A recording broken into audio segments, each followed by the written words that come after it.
الرحمن علم القرآن خلق الإنسان علمه البيان الشمس والقمر بحسبان والنجم والشجر يسجدان والسماء رفعها ووضع الميزان ألا تطغوا في الميزان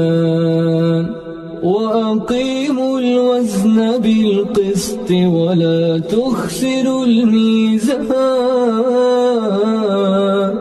والأرض وضعها للأنام